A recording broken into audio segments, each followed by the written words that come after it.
Prav lepo pozdravljeni v oddaji Morda niste vedeli. Anja Pustak-Lajovic je slepo dekle. Živi v Trbovljah.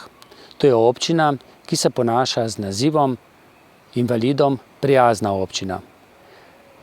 Bomo šli kar Anjo vprašati, če je res tako. Anja, v uvodu v oddajo sem povedal, da si ti slepo dekle. Kdaj pa si se ti pravzaprav zavedala tega, da svet vidiš drugače kot mi, ki vidimo? Najprej en lep pozdrav vsem. Ja, res je. Kar se tiče mojega zavedanja slepote, to je pa kar en tak poseben občutek, zaradi tega, ker res se nekako sploh nisem zavedala, da ne vidim. To je zanimivo, ne? Ampak dokler se nisem potem začela kot majhna punčka zaletavati in zakaj? Zato, ker so bile mogoče okrog mene po stanovanju kakšne ovire, pri katerih sta jih mogoče starša pozabila umakniti ali kakorkoli. In potem sem se šele začela zavedati, če je kaj narobe, in so mi potem pač časoma razlagali, da ne vidim. Ampak to sem jaz sprejemala povsem brez problema. Nisem se ukvarjala glih prav preveč s tem, no. Nisem imela težav s tem. Mislim, da sem lažje sprejemala to jaz sama, kot pa moji domači. Nekateri so nekaj časa videli, poznam kar nekaj takih, ki so recimo bili stari potem 10-20 let, pa so oslepeli.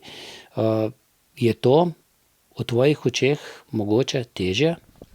Ja, definitivno. Jaz mislim, da če bi recimo oslepela, na primer, zdaj v teh letih, bi bilo recimo, ali pa če bi prej gledala, povsem normalno, če bi prej videla in zdaj oslepela, ja, bi bil to res ogromen šok.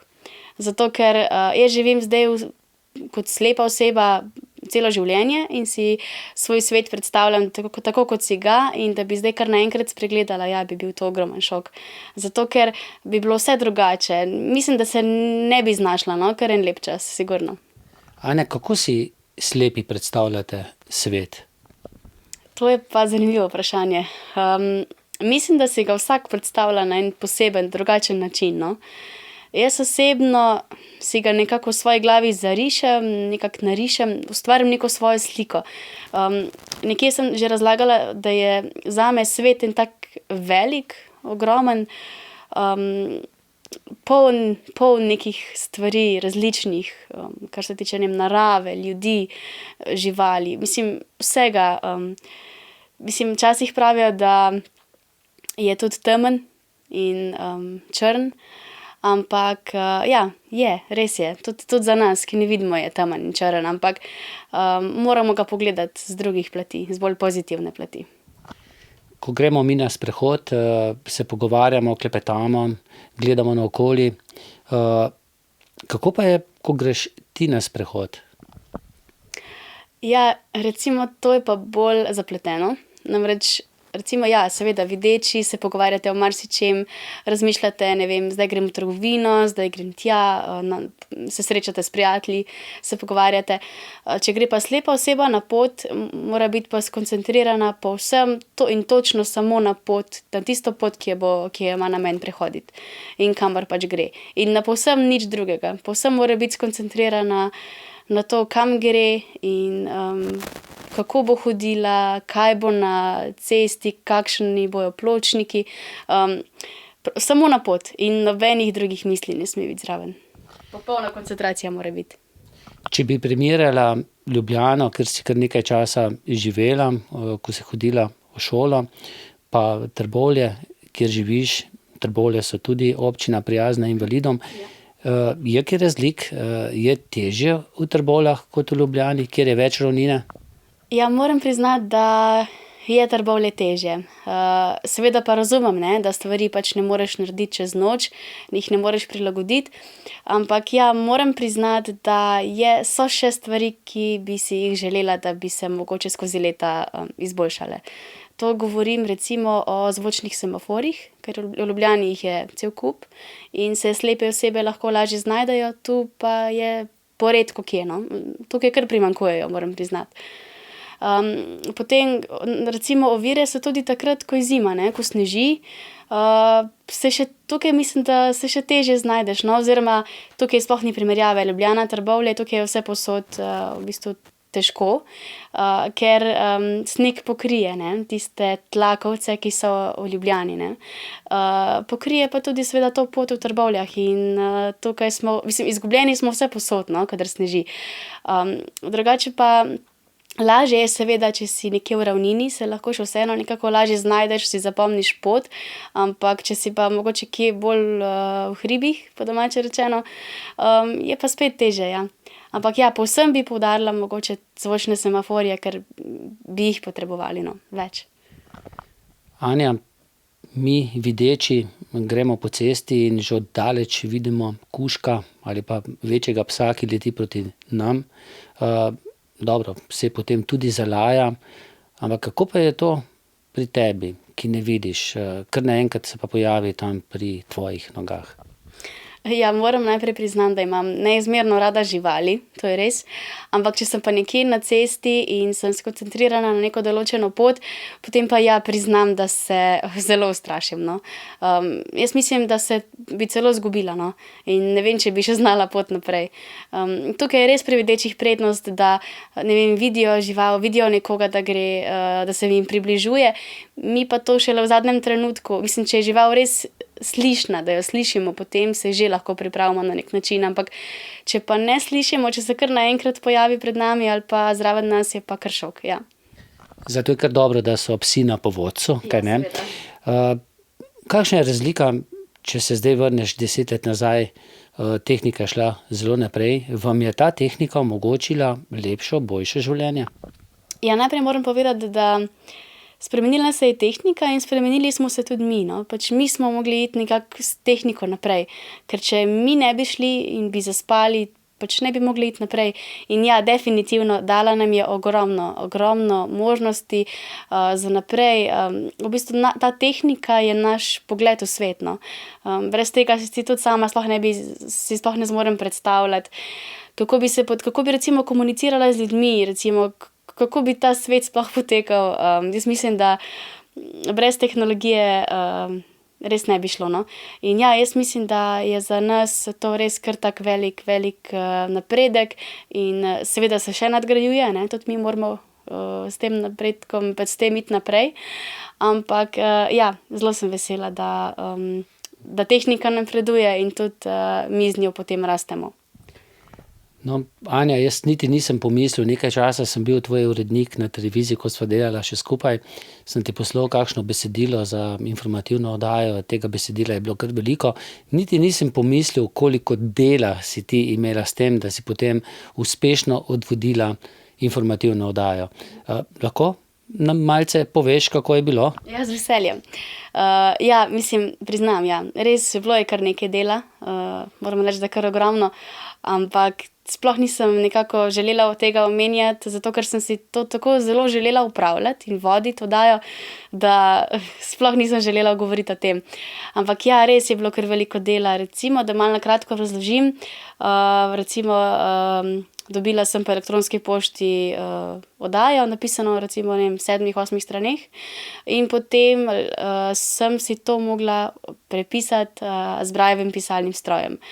In seveda, recimo, oddaja je bila recimo v petek zjutraj, dobila sem v četrtek popoldne, kdaj tudi dopoldne, oddajo in sem v bistvu cel dan porabila samo za prepisovanje besedila v svojo pisavo.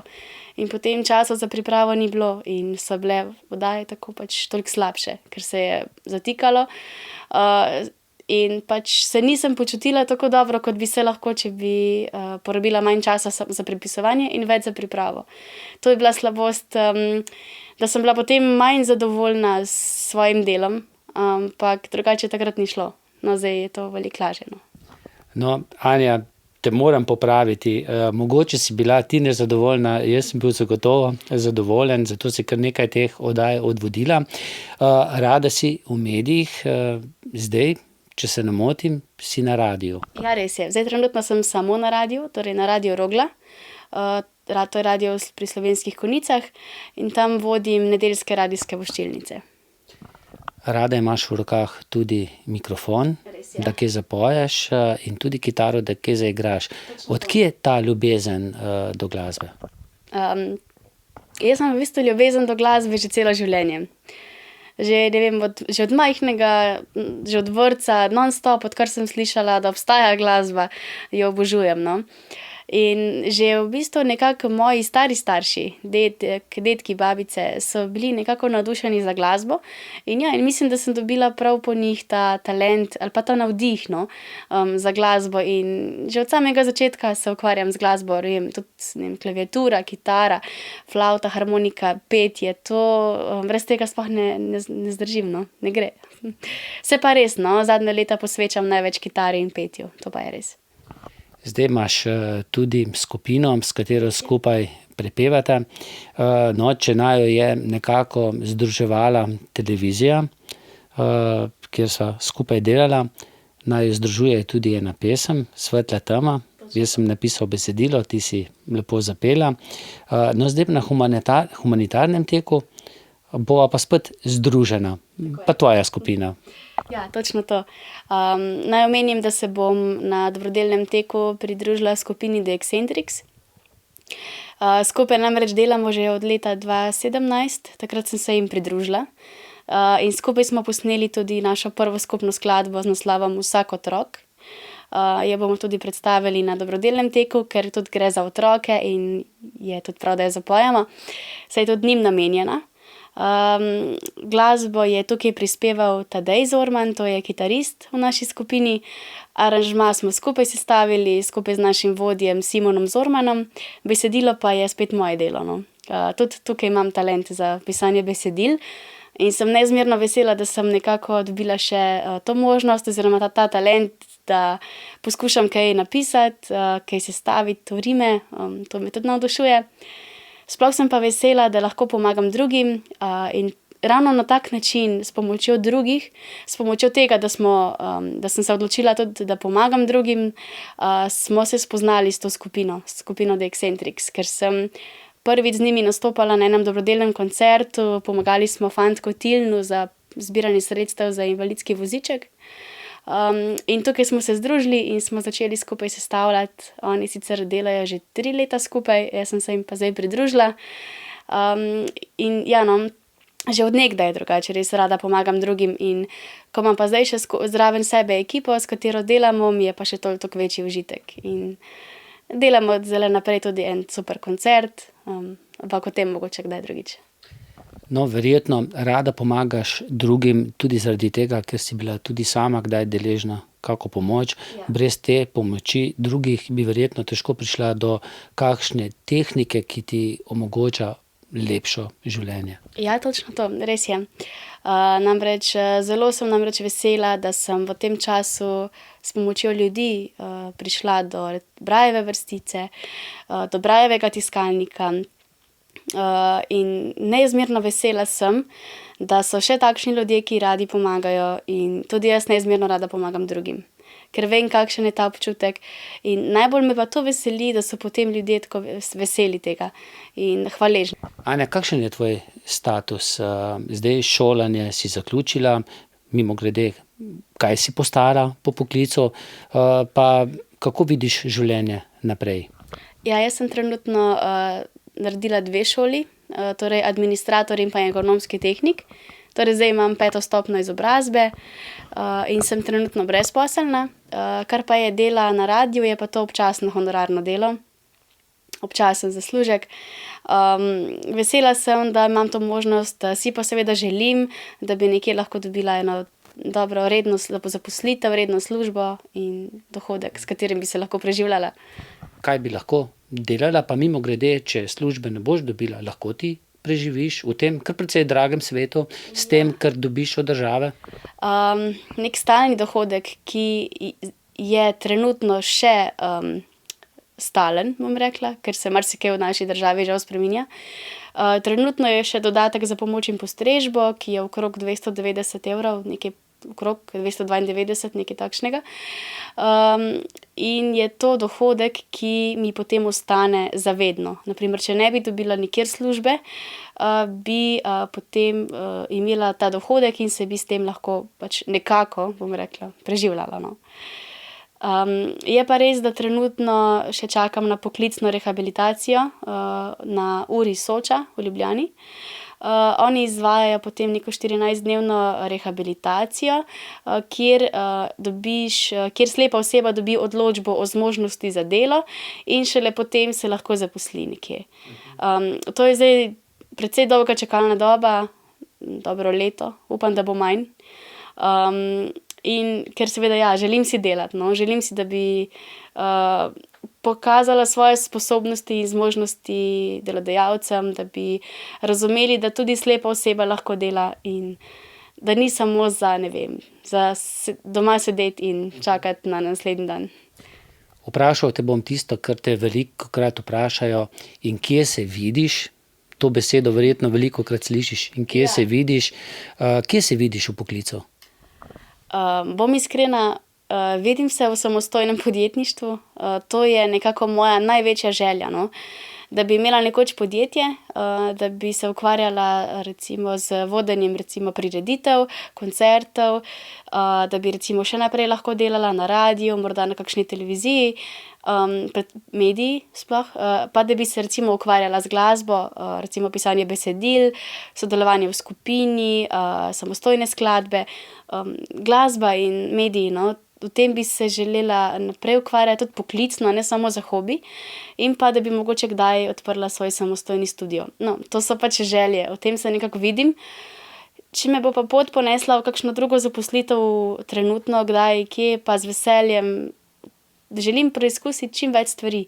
In če preizkusiš več možnosti, se lahko več naučiš in potem lahko gradiš svoje sanje naprej.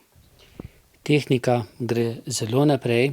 Se kdaj zvečer, ko se odpraviš, verjetno bistveno bolj utrujena kot mi, videči, spat, kdaj razmišljaš o tem, mogoče bom pa kdaj še videla? Prav o tem ne razmišljam, da bi se prav na to spomnila. Mogoče kdaj razmišljam o tem, mogoče pa tehnika kdaj napredna, da bom pač kakšno svetlobo zaznavala ali pa karkoli. Po drugi strani se pa tega malo bojim, zato ker ne želim biti na nobeno operacijo, ker imam potem občutek, da ne bom več zmogla recimo, ne vem, tako dobro pisati besedila ali pa peti ali pa pač se mogoče za to sploh ni res, to so samo mogoče moje domneve, ampak taka kot sem in se mogoče samo zato na tak način razmišljam, ker si ne predstavljam, kako bi bilo, če bi spregledala. Tako da nimam teh misli, no, kaj če bi videla. Bolj razmišljam, kaj moram narediti do naslednji dan. Pač živim polno življenje in se s tem sploh ne obremenjujem, no. Lepo je to slišati. Kaj bojo pa naši gledalci slišali, katero tvojo pesem, kateri tvoj spot? Bo to tisti združen s tvojo skupino? Ja, tako je. To je skladba Vsak otrok, skupino The Eccentrics.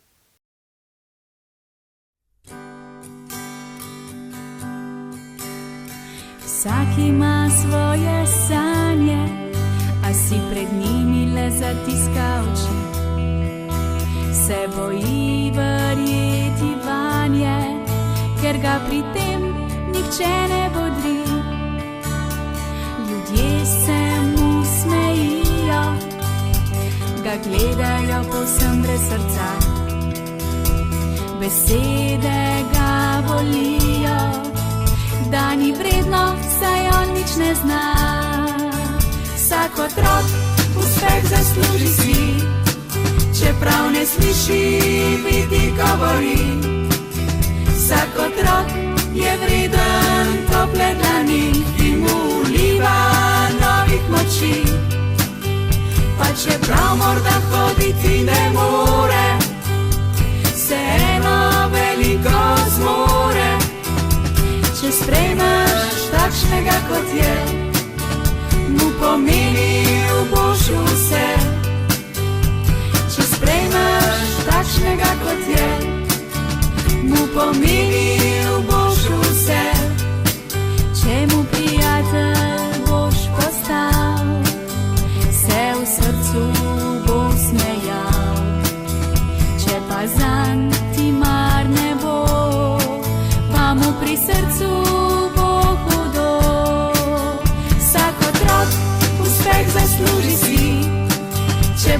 sliši, vidi, govori. Vsak otrok je vreden tople dlani, ki mu vliva novih moči. Pa čeprav morda hoditi ne more, vseeno veliko zmore. Če sprejmeš takšnega, kot je, mu pomenil boš vse. Če sprejmeš takšnega, kot je, mu pomenil boš vse.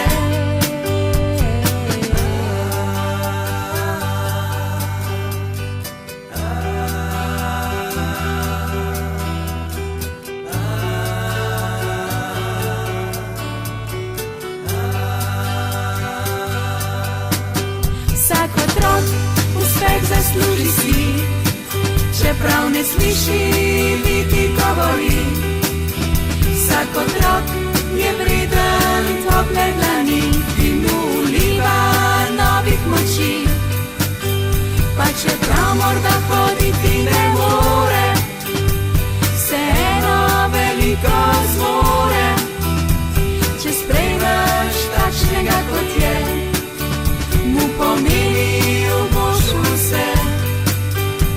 Če sprejmeš takšnega, kot je, mu pomenil boš vse.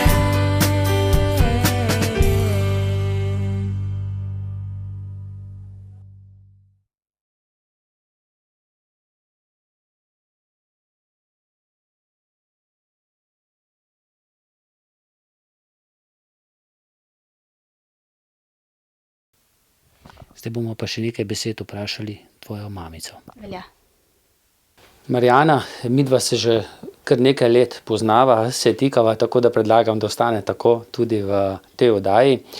Kdaj si se ti pravzaprav, kdaj si začutila ali pa so ti povedali, da je tvoja deklica, tvoja hčerka slepa? Ja, ko sem rodila Anjo s 6 meseci in pol, oziroma 7 meseci, ko so napisali, takrat je bil res en tak lepo rojstvo, ampak šok, ko izveš, ko ti pride sestra pa zdravnica, pa ko ti povejo, da otrok ne vidi, da pa res kar nekam potlači. Kako pa je bilo to? Anja je bila takrat v inkubatorju. Ja, Anja je bila v inkubatorju, v taki zaprti, pokriti, taki, kakor ena taka hiška, da si jo lahko od odzuni noter gledal, pa tudi take okenčke je imela, da si dal lahko roke not, pa si jo lahko potipal. Ne, to je bilo vse en tak plus, no, da si imel en prvi stik z otrokom, ne. Pa recimo, ko smo dojili, ne, takrat sem jo lahko dala v naročje, so mi dali v naročje, pa da sem jo lahko podojila, pa malo pohojsala sem pa tja. Tako se reče, da si imel le malo stika z otrokom, no, drugače je bila pa res v inkubatorju, čez cel dan, celo noč, ne. In 3-4 na noč smo šli podojiti, pa zjutraj 3 tako, da niso bili lačni, no, pa da smo jih lahko malo previjali tudi, no, so nam pokazali, ko je bila še drobcana, kilo 580, to ni veliko, ne. Pa čisto taka majhna, drobna, še nisem upala prijeti, pa da so nam vse sestre pokazale, da se ni človek preveč bal, ne, prijeti tako drobno bitje, no. Kdaj so ti pa povedali, da po vsej verjetnosti ne vidi? Ja, ko sem to zvedela, da ne vidi, ampak je rekla sestra, da naj se ne ustrašim, pa tudi zdravnica ne, da imajo veliko takih strokovnih posvetov pa na svetu, pa da ne smem se spustiti navzdol, ampak vedno je treba gledati kar naprej. In tisti njihov nasveti so meni dali zelo veliko moč, pa tudi razna predavanja pol kasneje, ko smo jih še imeli tudi v tej smeri, da sem tu jaz pač lahko zmogla, no. Najbolj mi je bila pa ob strani mama moja, pa oče, dokler je še živel. Se je bilo težko soočiti s tem, da hčerkica ne vidi, pa mimogrede, a si ves čas upala, da pa mogoče bo kdaj videla? Kako je to? Soočila sem se zelo težko, zaradi toho, ker se ti porajajo vprašanja, zakaj pa glih jaz, zakaj pa glih meni. pa ko sem narobe naredila, pa da je pač do tega prišla sem. To je vsa mati narava, pač tako pač razložijo zdravniki, da to noben ne more vedeti. Tudi ultrazvok vsega ne pokaže, ko se rodi, pač vidiš, karkoli pač pride, ampak to mora sprejeti. Jaz sem jo dolgo čakala, 13 let, ampak danes jo ne bi zamenjala. Če bi imela 10 zdravih otrok, jo ne zamenjaš. To je ne, je od tebe ven, ne. Potem je šla Anja v vrtec, nekaj časa v Trbovlje, ampak že kmalu pa v Ljubljano. Anja je hodila do 30 leta v vrtec v Trbovlje, prilagojen program, tam je bila tudi Vranešič Gordana, je bila še prej kot vzgojiteljica, pa še ena druga tvoršica so bile zraven, so bile tudi zelo pomembne. Pa tam se je zelo dobro razumela Anja z otroci v vrtcu, no, do 3 let pa pol, pa smo pa začeli v Ljubljano, v Zavod za slepo in slabovidno mladino. To je bilo pa tudi težko, ne? 2 meseca si ti hodila z njo? 2 meseca smo hodila tako vsak dan, tam je bila ena učiteljica Ana, je zelo pomagala, da se je zelo vzpostavila v vrtcu in da se je razumela z vsemi otroci, pa še na starše malo tudi bodrila, pa da smo čim bolj pozitivno razmišljali. Potem po 2 mesecih si jo pa počasi puščala v Ljubljani. To je bilo pa nekako slovo od hčerke, ampak tako koristno slovo, ne? Ja, bilo je koristno slovo, ampak ko sem pa odhajala, sem se pa jokala skozi do vlaka, pa še skozi na vlaki, in ko sem prišla domov, me šele mama malo pomirila, da pač tako je, da drugega izhoda nimamo, da hvala Bogu, da imamo vsaj Ljubljano, pa da je tak internat, recimo kot od vrtca do osnovne šole, do srednje šole, da hvala Bogu, da imamo vsaj nekaj pozitivnega v Sloveniji. In koliko bolj veselo je bilo potem v petek, soboto, nedelje, ko je bila hčerkica doma? Nepopisno veselje, ko smo odhajala iz Trbovlje, sem šla s takim veseljem na vlak in sem vedela, da jo bom pa dobila ven in da bomo se celo pot pogovarjali in veliko takih novosti, ko skozi teden jih ne moreš tako dobiti, ampak malo po telefoni pač tisto, kar je okviren, pol je bilo pa nepopisno veselje na vlak in iz vlaka na avtobus in iz avtobusa domov in doma je bilo čudovito. In zdaj ti ta tvoja hčerka tako lepo zapoje, svoje pesmi napiše, verjetno greš tudi na vse njene koncerte in 14. aprila bo prav poseben koncert, humanitarni.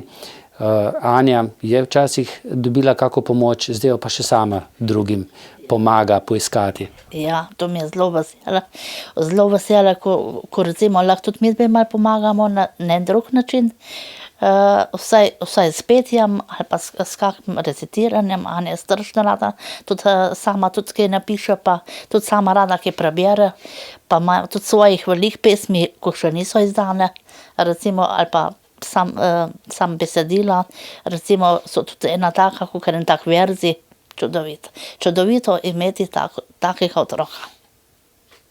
Res ponosna sem, to ne vem kam. Čeprav ne vidi, ampak ima pa druge čute tako razvite, da hvala Bogu, da vsaj, bomo rekli tako, Bog je po drugi strani dal dobrine. Marjana, hvala, si z nami, ki si delila to lepo zgodbo, življenjsko preizkušnjo. Mi pa lahko za konec povemo le še to, da če bodo to oddajo ljudje gledali, tako kot prejšnjo oddajo z Bogdanom Barovićem, jo všečkali na mojem Facebook profila, da bodo lahko prišli do 2 lepih nagrad, do bona za masažo pri kozmetičnem salonu Petra iz Lake in za pico v pizzeriji in restauraciji Naš hram Kisovec. Žreb bo določil, kdo dobi nagrado, tebi pa še enkrat hvala. Pa ne vem, še naprej uživi skupaj z Anjo in tistimi, ki jih imaš rada. Super, najlepša hvala vsem skupaj, vsem poslušalcem.